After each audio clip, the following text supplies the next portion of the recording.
거룩한 예배에 오신 성도님들을 주님의 이름으로 환영합니다. 오늘은 평화한국과 세일의 평화기도회로 함께 예배하는 날입니다. 나라와 민족 가운데 평화가 임하고 우리 마음에도 평화가 임하게 되기를 주님의 이름으로 축복합니다. 이제 예배합니다. 하나님께 예배를 드리는 사람은 영과 진리로 예배해야 합니다. 아멘.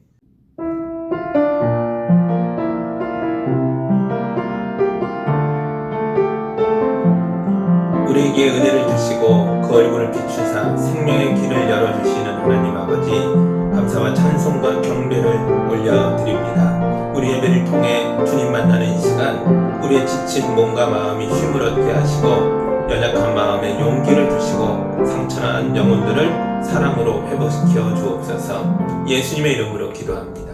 아멘. 사도신경으로 우리의 신앙을 함께 고백하겠습니다.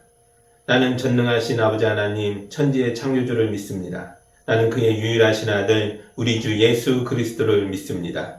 그는 성령으로 잉태되어 동정녀 마리아에게서 나시고 본디오 빌라도에게 고난을 받아 십자가에 못 박혀 죽으시고 장사된 지 사흘 만에 죽은 자 가운데서 다시 살아나셨으며 하늘에 오르시어 전능하신 아버지 하나님 우편에 앉아 계시다가 거기로부터 살아있는 자와 죽은 자를 심판하러 오십니다. 나는 성령을 믿으며 거룩한 공교회와 성도의 교제와 죄를 용서받는 것과 몸의 부활과 영생을 믿습니다. 아멘.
오늘 우리에게 주시는 하나님의 말씀은 로마서 5장 1절에서 5절의 말씀입니다. 하나님의 말씀을 봉독할 때에 경청하시기 바랍니다. 그러므로 우리는 믿음으로 의롭다 하심을 받았으므로 우리 주 예수 그리스도로 말미암아 하나님과 더불어 평화를 누리고 있습니다. 우리는 또한 그리스도로 말미암아 지금 서 있는 이 은혜의 자리에 믿음으로 나아오게 되었으며 하나님의 영광에 이르게 될 소망을 품고 자랑을 합니다. 그뿐만 아니라 우리는 환난을 자랑합니다. 우리가 알기로 환난은 인내력을 낳고 인내력은 단련된 인격을 낳고 단련된 인격은 희망을 낳는 줄을 알고 있기 때문입니다. 이 희망은 우리를 실망시키지 않습니다. 하나님께서 우리에게 주신 성령을 통하여 그의 사랑을 우리 마음속에 부어주셨기 때문입니다. 아멘.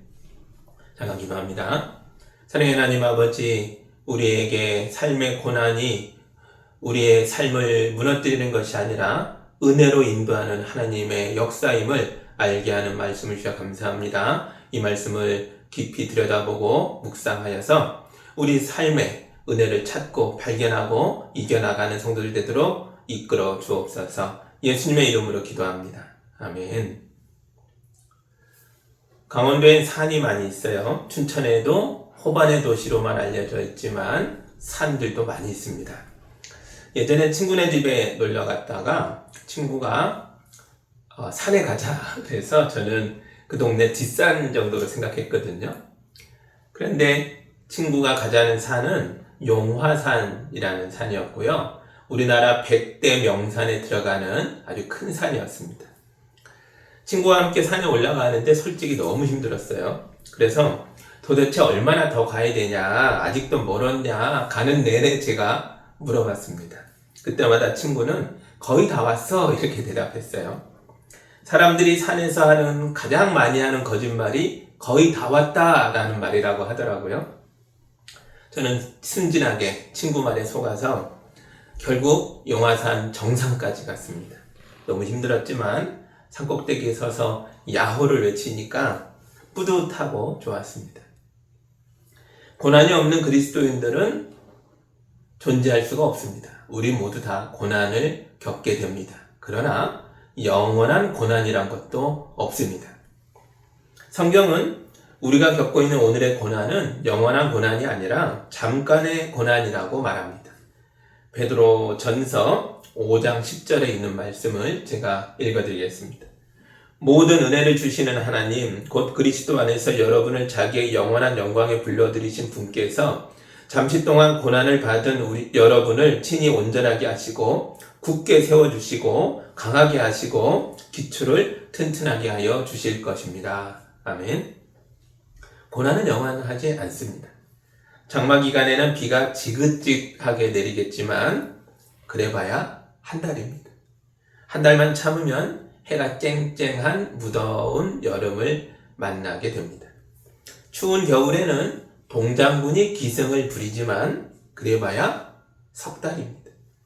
아무리 추운 겨울도 봄을 이길 수 없습니다. 고난은 반드시 지나갑니다. 나무는 고난을 이용할 줄 압니다. 장마 기간에는 크게 성장해서 나무의 키가 커지고 굵기도 굵어집니다. 추운 겨울에는 나무가 단단해집니다. 사람도 그렇습니다. 사람도 고난을 이용하여서 몸과 마음이 성장해야 합니다. 바울이 고난의 유익을 알게 됐습니다. 바울에게 고난이 없었더라면 바울은 세상에 해악을 끼치는 나쁜 인간으로 살다가 결국 지옥에 갔겠죠. 그런데 다마스쿠스로 가는 길에서 인생 처음으로 심각한 고난을 겪게 됩니다.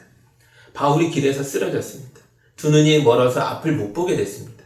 그런데 이 고난을 통해 바울이 예수님을 만나게 됐고 교회를 알게 됐고 그래서 믿음으로 지옥에서 천국으로 옮겨지게 됐습니다. 5장 1절입니다.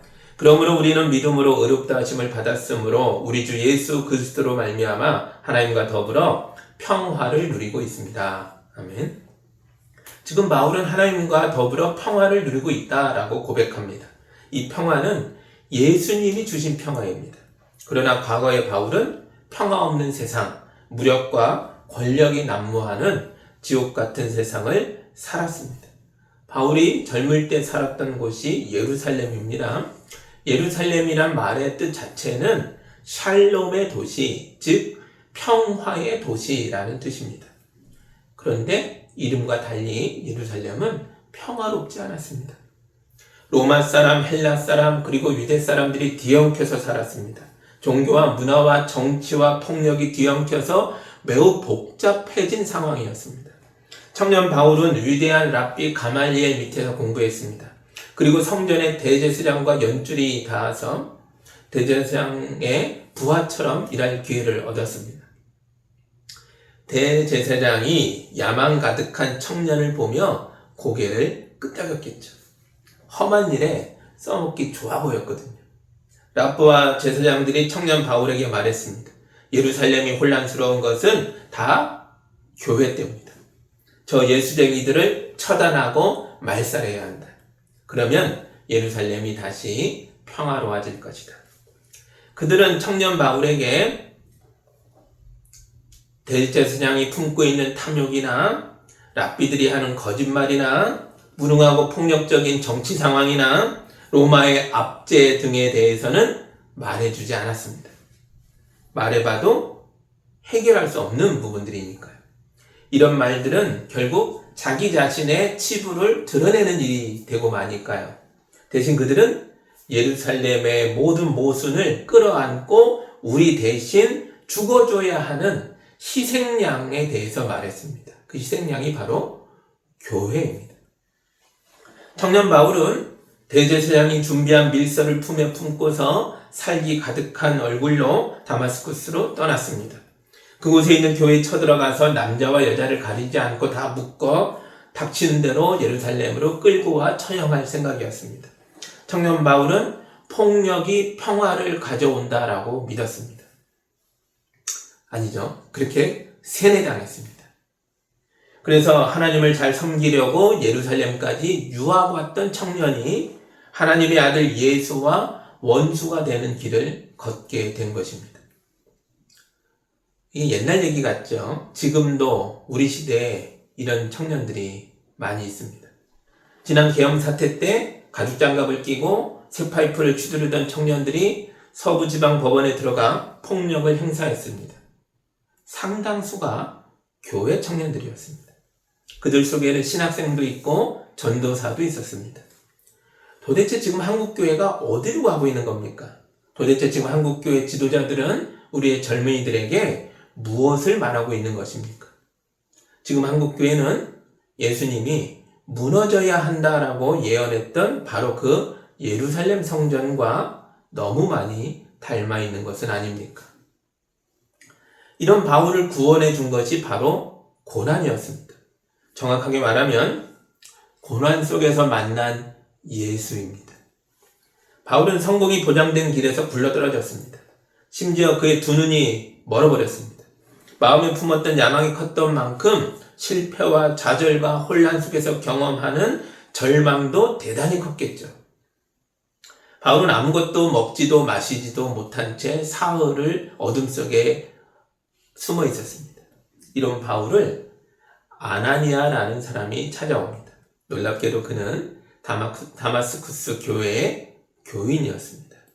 아나니아가 온 것도 놀라운데 그가 바울에게 건네는 인사는 더 놀랍습니다. 아나니아가 어둠 속에 웅크리고 있는 바울에게 와서 이렇게 말합니다. 형제 사울이여, 그대가 오는 도중에 그대에게 나타나신 주 예수께서 나를 보내셨어. 바울은 형제가 아니라 원수라니까요. 그런데 아나니아가 형제여 라고 말합니다. 아나니아의 마음이 바다처럼 넓어 이러는 게 아닙니다. 아나니아는 예수님이 보내셔서 온 것입니다. 사도행전 9장을 보면 예수님이 아나니아에게 이렇게 말씀하셨습니다. 바울에게 가라. 그는 내가 택한 그릇이다. 그는 내 이름을 위하여 많은 고난을 받아야 할 사람이다. 그래서 너는 가서 그에게 말해 주어라. 아멘. 예수님이 이 말씀을 하셨기 때문에 아나니아가 온 거예요. 주님이 선택한 그릇이라는 거예요. 어떤 그릇이요? 고난을 위해 준비한 그릇이라는 거예요. 아나니아가 와서 손 얹고 기도하자 멀었던 눈이 회복되어 시력이 돌아왔습니다. 바울은 아나니아에게 부탁해서 세례를 받습니다. 그리고 자기가 말살하려고 했던 다마스쿠스의 교회에 가서 머물며 교인들과 교제했습니다. 그곳에서 예수님의 제자들과 함께 지내면서 비로소 평화를 얻었습니다. 이 평화는 예수님을 믿음으로써 마침내 의롭다 여김을 받게 되면서 누리게 되는 평화였습니다. 바울은 하나님이 미워하시는 원수 중에 가장 큰 원수였죠. 왜냐하면 그가 하나님의 이름으로 폭력을 휘둘렀기 때문입니다. 바울이 종교적 열심을 부리면 부릴수록 사람들은 하나님으로부터 멀어질 수밖에 없습니다. 바울은 천국의 입구를 막아놓고 자기도 안 들어가고 남들도 못 들어가게 하는 존재였습니다. 그런데 예수님의 교회와 교인들은 이런 바울마저 용서하였고 그에게 복음을 전하였고 세례를 베풀어 하나님의 백성이 되게 했습니다. 그래서 바울도 교회도 하나님도 모두 함께 평화를 누리게 됐습니다. 이게 바로 예수님이 주시는 평화입니다. 예수님 주시는 평화는 사랑과 용서와 회복과 은혜의 가치를 담고 있는 평화입니다. 단순히 전쟁을 멈춰놨다 이런 낮은 수준이 아니라는 거죠. 그래서 이게 진짜 샬롬입니다. 진짜 평화입니다. 인간이 만들어내는 평화는 평화라고 부르는 게 민망할 정도입니다. 조잡합니다. 남한과 북한이 만들어낸 평화를 보십시오. 무기를 잔뜩 쌓아 올려놓고 건드기만 해봐. 그러면 너도 죽고 나도 죽는 거야. 이렇게 말합니다. 이건 억지력으로 만들어낸 평화입니다. 억지력으로 만든 평화는 억지 평화입니다. 힘의 균형이 무너지는 순간 바로 전쟁이니까요. 지금 유럽에서 그리고 아프리카에서 그리고 중동에서 전쟁이 일어났습니다. 사람들은 다음 차례가 아시아일 거라고 말합니다. 대만이냐 남한이냐 이거 놓고 내기하는 사람도 있습니다. 이런 위태로운 시대에 누가 참된 평화를 말해야 합니까? 교회입니다. 우리 그리스도인들입니다. 우리가 눈이 멀어버린 바울을 찾아가서 형제여 라고 인사했던 아나니아처럼 말하고 행동해야 합니다. 얼마 전에 북한의 거대한 군함이 진수식을 하다가 옆으로 쓰러졌습니다. 김정은을 비롯해 많은 사람이 지켜보는 상황에서 이런 일이 일어났습니다. 이게 북한의 현실입니다.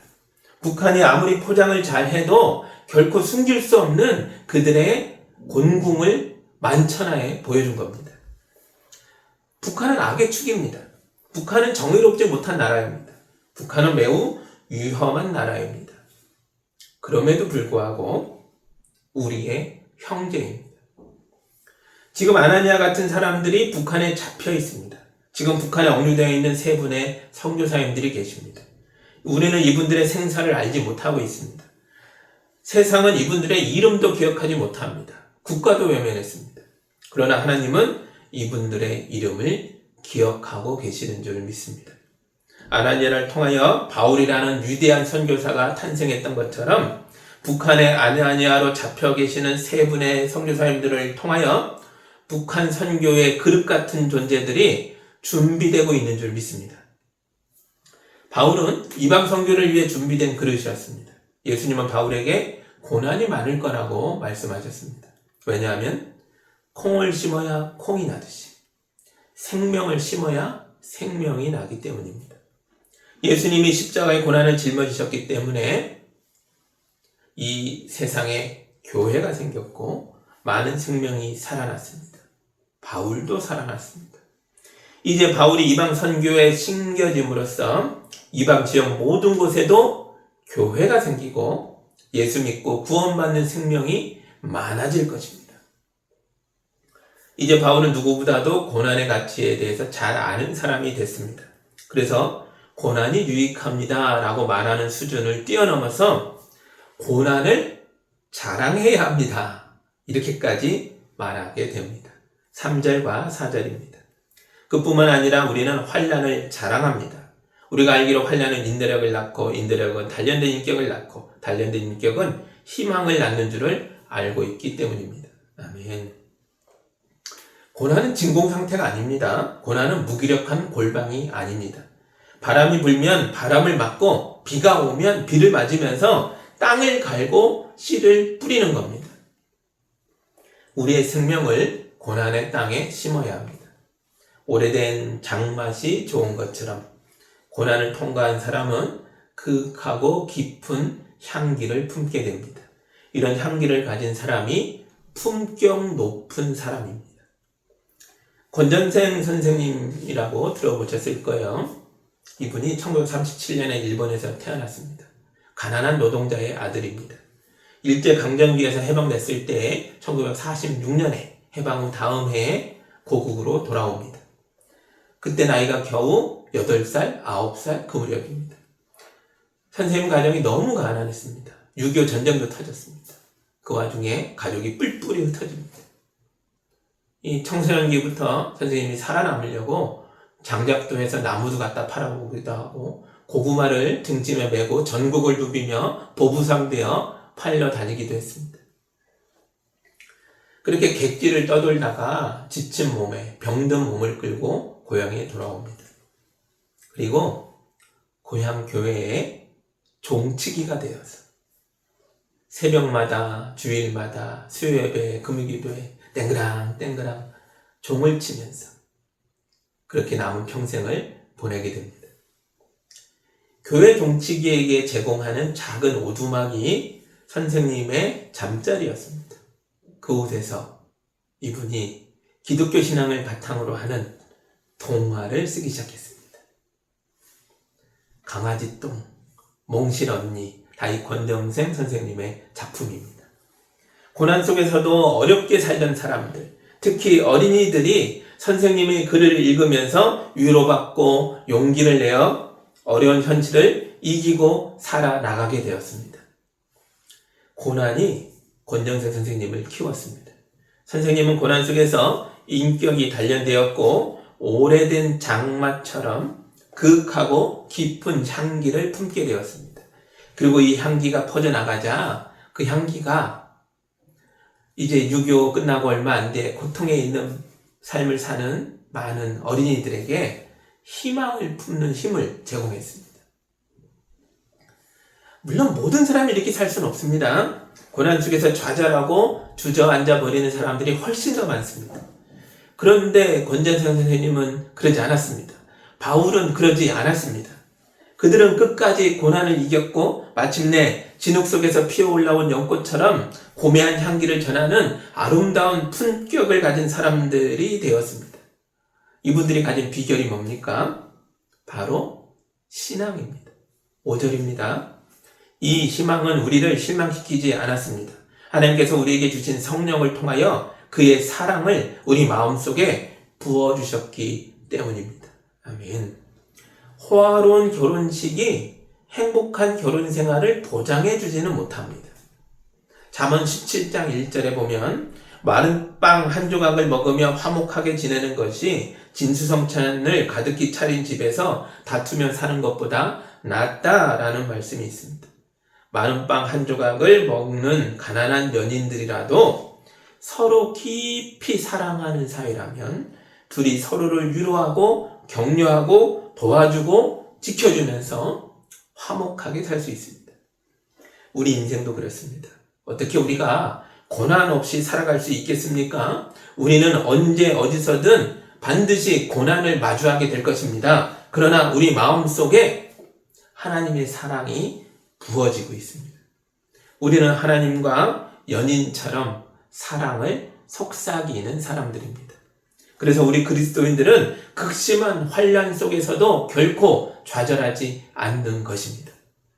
현실이 아무리 척박하다 해도 예수 그리스도를 바라보십시오. 그리고 주님과 함께 한 걸음 한 걸음 고난을 이겨나가면서 여러분의 인격에 품격이 갖추어지고 여러분의 신앙도 성장하고 성숙해서 나도 살고 남도 살리는 거룩한 그리스도인으로 살아가시기를 우리 주님의 이름으로 축복합니다. 기도하겠습니다. 하나님 아버지 감사합니다. 주의 은혜 가운데 전쟁 겪었던 이 나라가 그 고통스러운 한국전쟁, 6.25의 그 비참함을 넘어서서 오늘까지 성장하여 왔습니다. 이제 힘이 있는 나라입니다. 이 힘을 어디다 써야 할까요?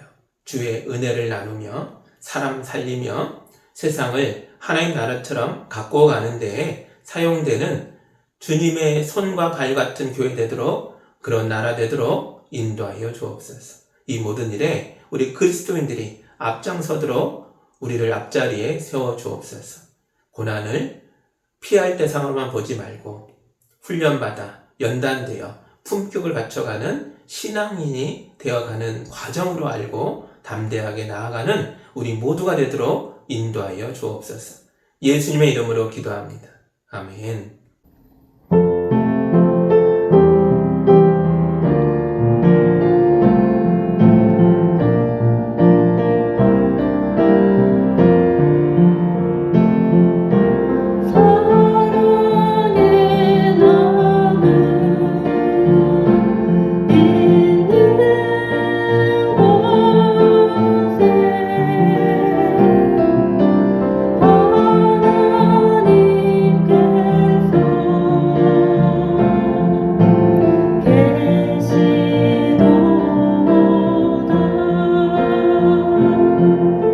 사랑의 하나님 아버지, 우리 성도들이 거룩한 예물을 주님 앞에 가져와 올려드렸습니다. 이 귀한 예물이 쓰이는 곳마다 생명이 심기고 생명이 자라 생명을 결실하게 하여 주옵소서. 땅끝까지 흘러넘쳐 하나님의 백성들이 온 이방 땅에서 교회로 모여와 예배하는 일들이 일어나게 하여 주옵소서.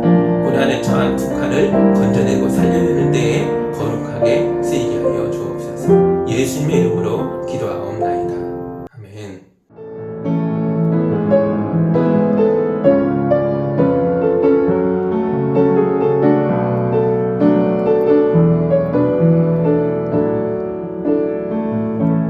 세상을 보니 그들이 증명하는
우리 주 예수 그리스도의 은혜와 우리 하나님 아버지의 크신 사랑하심과 성령님의 인도하심과 교통하심이 예수님 손 붙잡고 하나님 사랑에 의지하여 험한 세상 믿음으로 나아가는 우리 모든 성도들 위해 이제로부터 영까지 함께하기를 간절히 축원하옵나이다. 아멘.